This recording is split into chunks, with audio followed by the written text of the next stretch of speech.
I couldn't take it anymore. 3 months of watching my packages disappear from my doorstep. 3 months of filing reports that went nowhere.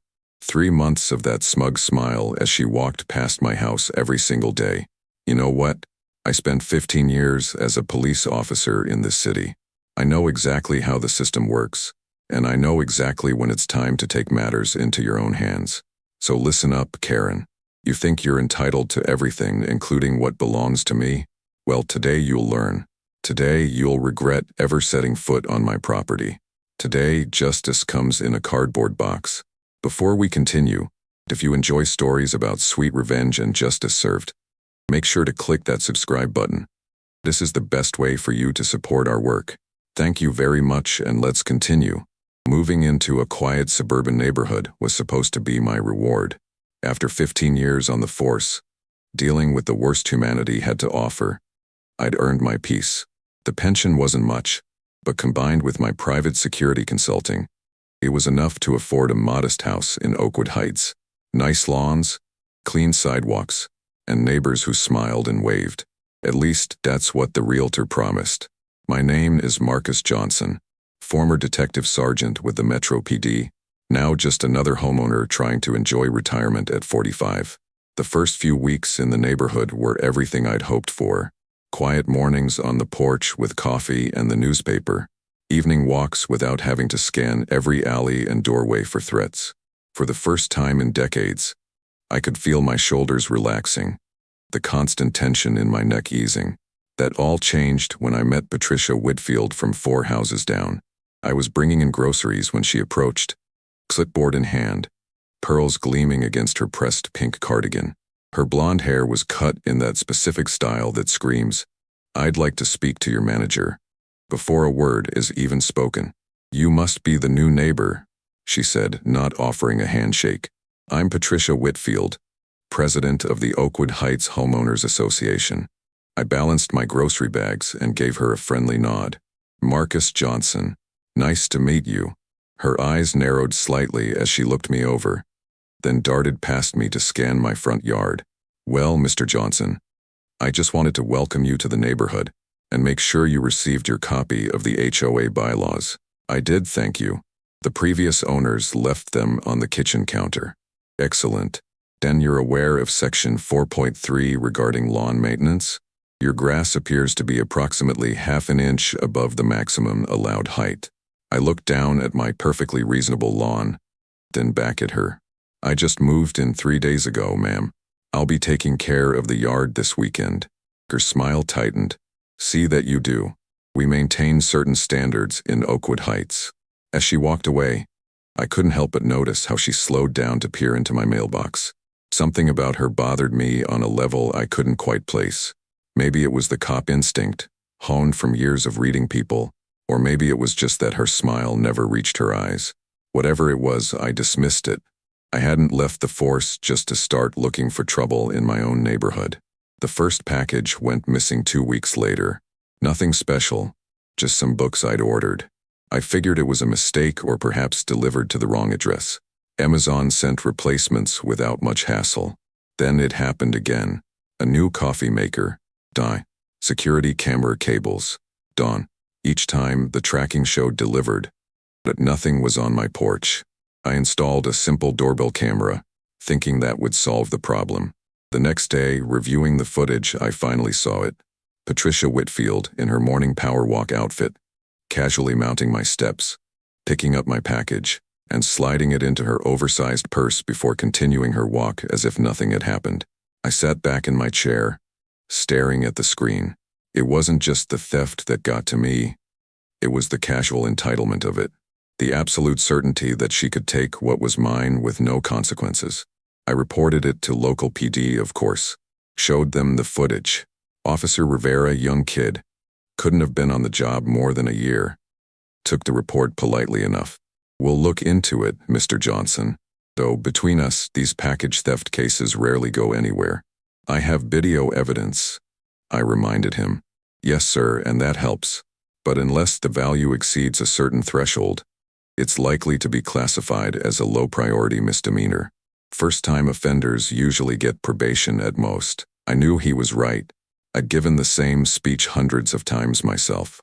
The system was overloaded with violent crimes, drug offenses, robberies.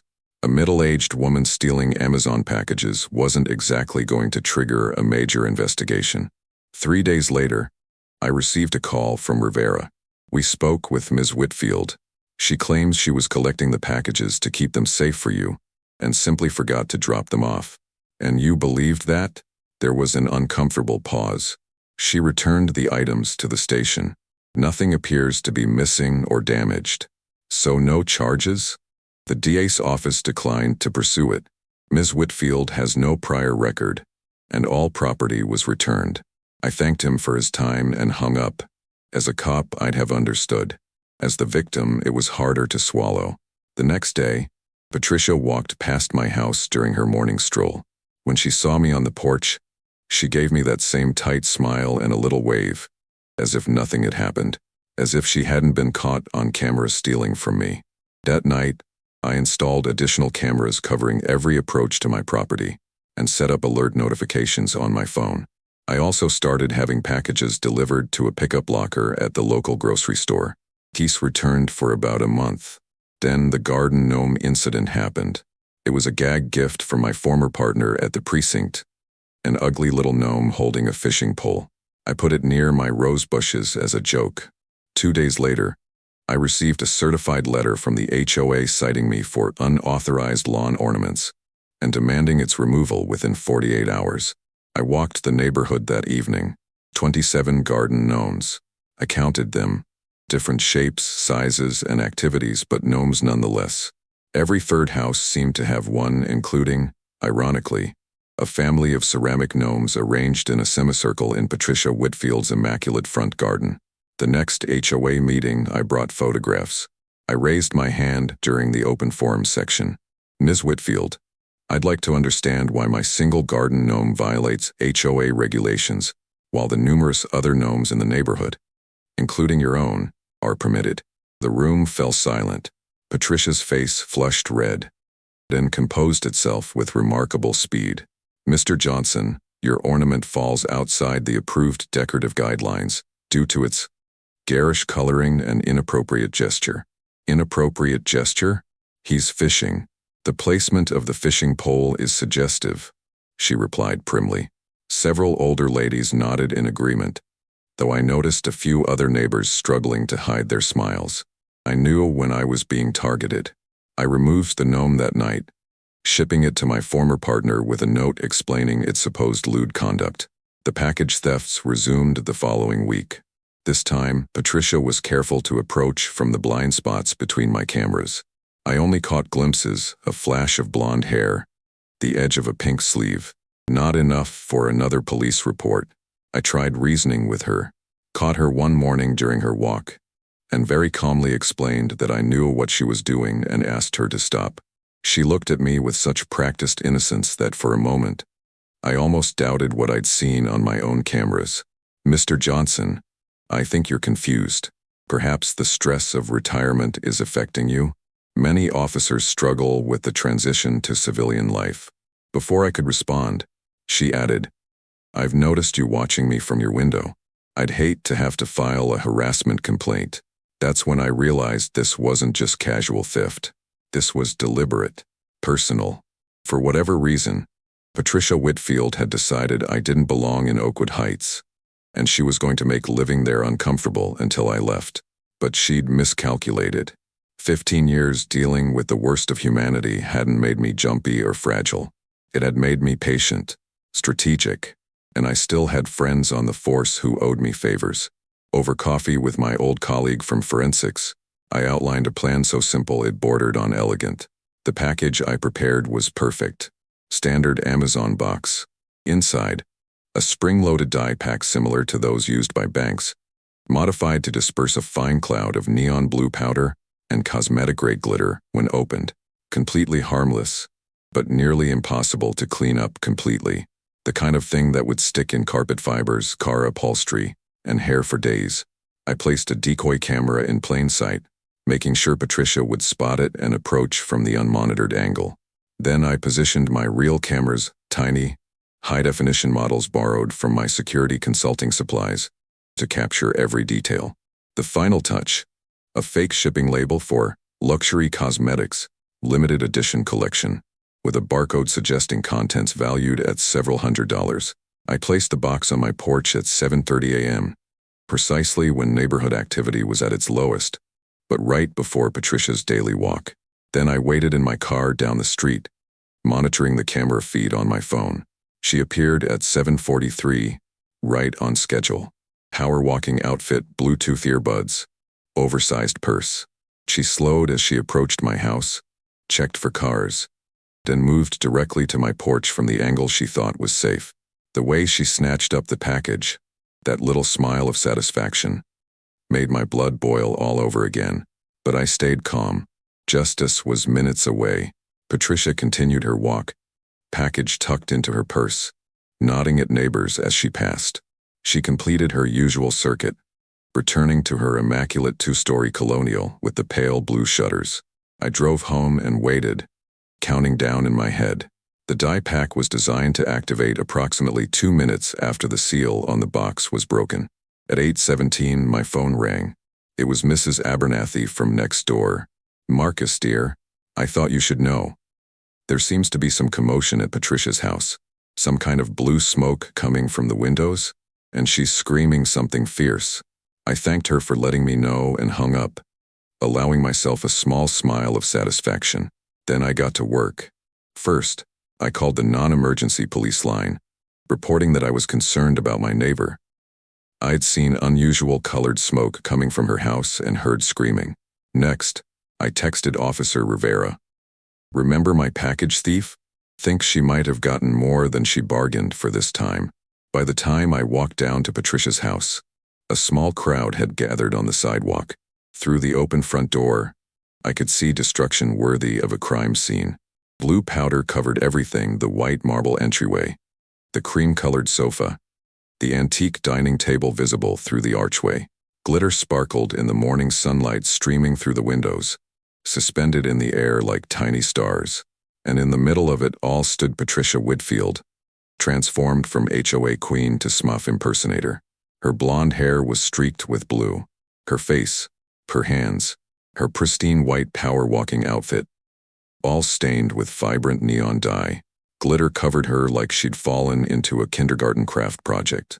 She was screaming at a bewildered patrol officer, gesturing wildly at the Amazon box lying open on her coffee table. "He did this," she shrieked when she saw me in the doorway. "He set me up." The officer, not Rivera, but someone else from the same precinct, looked at me questioningly. "Ms. Whitfield," I said calmly, "did you take a package from my porch this morning?" "It was a mistake. I was going to return it, like the last 6 packages, the ones you took until I installed cameras and started using delivery lockers." The officer stepped between us. "Sir, do you know something about this situation?" I adopted my most professional, former detective voice. "Officer, I've been experiencing ongoing package theft from my property at 1478 Elm Street. The suspect was caught on camera previously, but charges were declined by the DA's office. This morning, another package was taken from my porch." I pulled out my phone and showed him the crisp, high-definition video of Patricia taking the package. "That package," I continued, "contained a personal security project I was working on for a client. A non-toxic but highly visible die pack designed to mark would-be thieves of valuable items. I was testing its effectiveness in my garage when it was stolen." The officer looked from me to Patricia, who was frantically trying to wipe blue powder from her face, only succeeding in smearing it further. "You can't prove that was your package," she sputtered. "The shipping label has my name and address, ma'am," I replied, "and the contents are registered as part of my security consulting inventory. I'd be happy to provide the documentation." Of course, there was no documentation because the whole thing was a setup. But Patricia didn't know that, and neither did the officer. "He's lying. This is harassment. I want him arrested." The officer sighed. "Ma'am, based on the video evidence and your current condition, it appears you took a package that wasn't addressed to you. That's mail theft, which is actually a federal offense." Patricia's blue face went pale underneath the dye. But he did this on purpose. He wanted this to happen. What I wanted, I said quietly, was for my packages to stop disappearing from my porch. What I wanted was to be left in peace in the home I paid for. What I wanted was for you to respect that this neighborhood belongs to all of us, not just you. More officers arrived, including Rivera, who took one look at the situation and struggled to maintain his professional composure. I was questioned, of course. I admitted to creating the dye pack but maintained it was for a legitimate security project and had been stolen before proper containment measures were in place. In the end, Patricia was charged with mail theft, a federal offense, though given her clean prior record, officially, anyway, she was unlikely to face serious consequences. The real punishment was social. By afternoon, photos of her blue transformation had spread through neighborhood social media. The HOA board called an emergency session and voted to remove her as president, citing conduct unbecoming a community leader. The dye, as designed, wouldn't wash out for at least a week. Her house required professional cleaning, and even then, traces of blue powder and glitter would likely appear for months. Every time she found a speck of glitter in her carpet or a blue stain on a baseboard, she would remember. I expected retaliation, of course. Complaints to the police, the HOA, maybe even a civil lawsuit. What I didn't expect was the knock on my door 3 weeks later. It was Patricia, looking almost normal again except for the faint blue tinge to her platinum hair. She wasn't holding a clipboard or legal papers. Instead, she had a small gift bag. "Mr. Johnson," she said stiffly, "I owe you an apology." I leaned against my doorframe saying nothing, waiting. My behavior was inappropriate. "I've been seeing a therapist since the incident." She thrust the gift bag forward. "Your missing garden gnome. I removed it that night. I'm returning it." I took the bag, genuinely surprised. Inside was indeed my fishing gnome. "Why?" asked. "Why target me at all? What did I ever do to you?" She looked away, her composure cracking slightly. "My husband was arrested 3 years ago. Detective Morris from your precinct.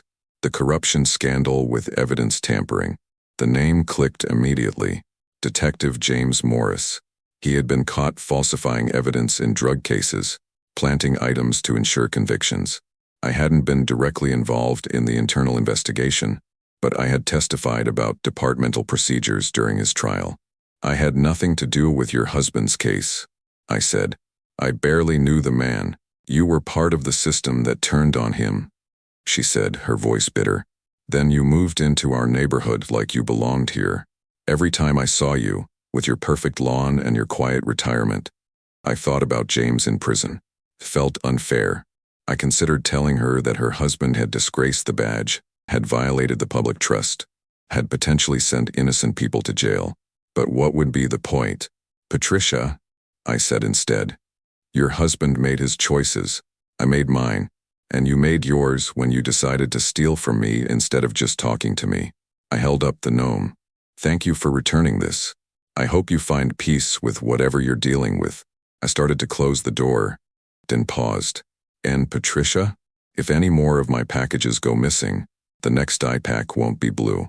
I'm thinking hot pink would really bring out your eyes." She flinched, nodded once, and walked away. The neighborhood has been quiet since then.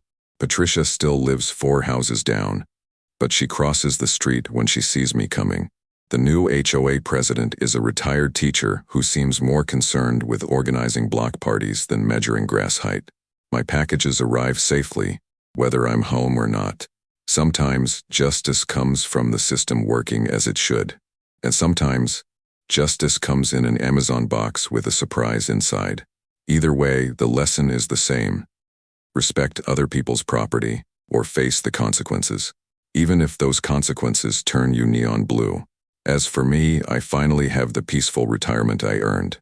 My fishing gnome stands proudly in my garden, his pole positioned at what I now realize could indeed be interpreted as a somewhat suggestive angle. I've decided to keep him that way, a small reminder that sometimes standing your ground means embracing a little impropriety. And on quiet evenings, when I sit on my porch with a cold beer, watching the sunset paint the sky in brilliant oranges and pinks. I sometimes catch a glimpse of blue in Patricia's hair as she hurries past. It makes me smile, not because I enjoy her humiliation. That's not it at all. I smile because in that moment of blue, justice was served in a way the system never could have managed. In my 15 years as a police officer, I learned that the law isn't always enough. Sometimes, people need a more colorful reminder of right and wrong, a reminder that sticks with them, that they can't simply wash away. For Patricia Whitfield, that reminder was neon blue and sparkled in the sunlight. For the next package thief out there, well, I've been working on some interesting new designs in my garage. Justice comes in many colors, after all, and I have plenty of time to perfect it now. I couldn't stop thinking about what Patricia had said about her husband. Detective Morris had been someone I'd passed in the hallway, nodded to in meetings, but never really known. His downfall had been spectacular, front-page news for weeks. A black eye for the entire department. 12 cases overturned. For people released from prison after it was discovered their convictions had been based on his falsified evidence. What kind of man does that? Plants evidence to ensure convictions? In our line of work, we saw the worst of humanity every day, but we were supposed to be better than that. We carried the badge to protect people, not to play God with their lives. And what kind of woman channels her rage over her husband's justified punishment into stealing packages from an unrelated neighbor? These thoughts circled in my mind as I tended to my garden the following weekend. Mrs. Abernathy from next door leaned over the fence, offering me a glass of lemonade. That business with Patricia was something else, she said, shaking her head. Though between us, she's had it coming for years. I accepted the lemonade gratefully. How do you mean? Oh, you haven't been here long enough to see her in action. Before you, it was the Gonzalez family she tormented. Complained about their children's bicycles in the front yard. The smell of their cooking, called noise complaints whenever they had family gatherings. Before them, the Wilsons with their unauthorized basketball hoop. I sipped my drink, listening. Her husband's arrest was just an excuse. Patricia's always needed someone to look down on. Makes her feel better about her own life, I suppose. Mrs. Abernathy patted my arm. The blue was a nice touch, though. Neighborhood hasn't had this much excitement since Mr. Peterson's toupee blew into Mrs. Goldstein's prize-winning rosebush during the spring garden tour. I laughed despite myself. I'm not proud of it, I admitted. In my career, I always believed in the system, due process, letting justice take its course. And how did that work out with Patricia? I thought about the police report, the returned items, the lack of charges. Not great, I conceded. Sometimes the system needs a little help, Mrs. Abernathy said with a wink. Now, are you coming to the block party next Saturday? I'm bringing my famous potato salad. The block party was a revelation. Neighbors I'd barely spoken to sought me out, shook my hand, shared their own Patricia stories.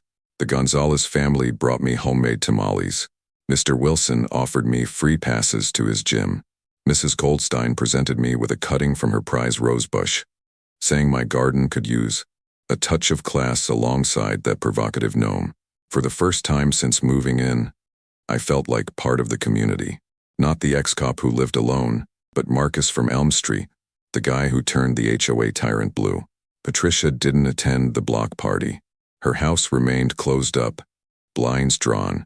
I caught myself looking for her throughout the afternoon, feeling an unexpected twinge of guilt. Had I gone too far? The revenge had been satisfying, but as the days passed, I questioned my motivations. Was I any better than her, taking justice into my own hands? That evening, walking home with a plate of leftover desserts from the party, I made a decision. I would visit Patricia again, offer a more sincere truce, maybe even apologize for the public humiliation, though not for defending myself against her theft. I stopped at the local florist the next morning and picked up a small piece offering nothing extravagant, just a simple arrangement. I wasn't looking for forgiveness or friendship, just an end to the hostilities. As I approached her house, I noticed something odd. Her usually immaculate lawn hadn't been mowed in what looked like weeks. Newspapers were piled on the doorstep. The blinds were still drawn on every window. I rang the doorbell, waited, then knocked firmly. No answer. "She's gone," a voice said behind me. I turned to find Mr. Peterson from across the street, walking his Yorkie. "Gone. Moved out last Tuesday. Didn't tell anyone. Just had a moving truck come in the morning and was gone by afternoon. Signs going up in the yard tomorrow. For sale by owner." I looked back at the house, surprised by the hollow feeling in my chest. This wasn't what I'd wanted. Justice, yes. Boundaries established, absolutely. But to drive her from her home entirely? Did she say where she was going? Asked. Mr. Peterson shrugged. "Daughter's place in Phoenix," someone said. "Fresh start, I guess." He eyed the flowers in my hand. "Those for her." I nodded, feeling foolish now. "Could leave them on the step," he suggested. "Though they'll just die in this heat. Might as well take them home and enjoy them yourself." I thanked him and walked back to my house, the flowers seeming heavier with each step. Inside, I placed them on my kitchen table and sat staring at them for a long time. What had I really accomplished? A neighborhood bully had been stopped, yes, but at what cost to my own principles? I'd spent my career upholding the law, believing in due process, and yet when the system failed me in a relatively minor matter, I'd resorted to vigilante tactics. The blue dye had been harmless, physically at least, but I knew better than most how public humiliation could break a person. I'd seen hardened criminals crumble under the weight of shame. Had my revenge been proportionate to her crimes? These questions haunted me as summer faded into fall. Patricia's house sold quickly. A young couple with twin toddlers and a golden retriever. They redecorated immediately, painting the blue shutters a cheerful yellow, replacing the formal garden with a more family-friendly lawn. The transformation was complete, as if Patricia Whitfield had never existed there at all. I continued my quiet retirement, consulting work, gardening, occasional fishing trips with my former partner. The package thefts became a neighborhood legend, embellished with each telling at community events. In some versions, Patricia turned completely blue for months. In others, the glitter bomb had been triggered in her car, forcing her to sell the vehicle because she could never get it clean. I neither confirmed nor denied these embellishments. Let them have their stories. 6 months later, I received a letter with an Arizona postmark. No return address, but I knew who it was from before I even opened it. Inside was a single page of floral stationery. "Mr. Johnson, I've had time to reflect on my behavior in Oakwood Heights. My therapist says acknowledging wrongdoing is the first step toward healing, so here it is. I was wrong to target you, wrong to steal your packages, wrong to abuse my position in the HOA. When James was arrested, my world collapsed. Everything I'd built my identity around, respected detective's wife, community leader, moral authority, vanished overnight.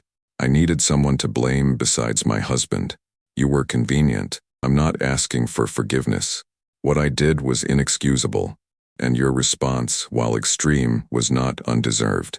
I'm simply acknowledging the truth, as much for myself as for you." The blue dye eventually faded. Some lessons, however, remain permanent. Patricia Morris. I've reclaimed my maiden name. P.S. The fishing gnome's posture is indeed suggestive. I think that's why I actually liked it. I read the letter 3 times, then placed it in my desk drawer. I didn't respond. What was there to say? We had both made our points in our own ways. That evening, I moved the fishing gnome to a more prominent position in my front garden. Call it a memorial of sorts, a reminder that justice and revenge may overlap, but they're not the same thing. Sometimes I wonder what would have happened if I tried talking to Patricia first. Really talking, not just confronting her about the thefts. If I'd asked about her husband, acknowledged her pain without excusing her behavior, could we have reached an understanding without the blue dye showdown? I'll never know, but I carry that question with me, along with my complicated feelings about how it all played out. Pride in standing up for myself, satisfaction at seeing justice served, discomfort at taking matters into my own hands, regret at the escalation. These days, my packages arrive safely. The new HOA president consults me about security measures for the neighborhood. Mrs. Abernathy brings me lemonade on hot afternoons. The Gonzalez children do tricks on their bicycles in my driveway while their mother and I chat about her garden. Oakwood Heights has become the peaceful retirement community I hoped for. And if sometimes, late at night, I design new security devices in my garage, harmless but effective, colorful but not cruel, well, that's just the cop in me, never fully retired, always preparing for the next case that might not come. Justice, after all, comes in many forms. Sometimes it wears a uniform and carries a badge. Sometimes it arrives in an Amazon box on your doorstep. As sometimes, just sometimes, it's bright blue and sparkles in the sunlight. As I sit on my porch this evening, I notice a moving truck pulling up to Patricia's old house. The young couple with the twins are leaving after less than a year. Another family will soon take their place, unaware of the house's colorful history. I wonder what stories they'll hear from the neighbors. I wonder if they'll notice the faint blue tinge that still marks the marble entryway, visible only at certain angles when the light hits just right. I wonder who they'll be, these new neighbors, and what dynamics they'll bring to our little community. Will they join the HOA, plant garden gnomes, respect property lines and package deliveries? Time will tell. And if not, well, I still have plenty of ideas in my garage. Justice comes in many colors, after all. Next time, perhaps I'll try purple. But I hope there won't be a next time. I hope instead for quiet mornings with coffee and newspapers, evening walks without scanning for threats, packages that arrive and stay arrived. The peaceful retirement I've earned. In a community where justice has been served and lessons have been learned. Blue and sparkly lessons that fade but never truly disappear. Just like the memories of a career in law enforcement, the weight of the badge, and the responsibility that comes with deciding when to work within the system and when to create your own justice in a cardboard box. I still believe in the law. I always will. But I also believe that sometimes, just sometimes, justice needs a helping hand, and a little bit of glitter. The doorbell rings, interrupting my thoughts. Is a delivery, another Amazon package. I check my phone. No alerts from the security cameras. No suspicious activity. Just the regular delivery driver doing his job. As I bring the package inside, I realize something profound in its mundanity. This is victory. Not the blue dye spectacle. Not Patricia's departure. But this simple moment, package, delivered and received without drama. I open it to find a book I'd ordered on container gardening. Simple, nuamas, peaceful. Outside, the sun sets on another quiet day in Oakwood Heights. In my garden, the fishing gnome stands guard, his pose now seeming more humorous than suggestive. Justice has been served, peace has been restored, and if there's a lesson in all of this, perhaps it's that sometimes the biggest impacts come from the smallest packages, especially when they explode with neon blue dye and glitter. The end.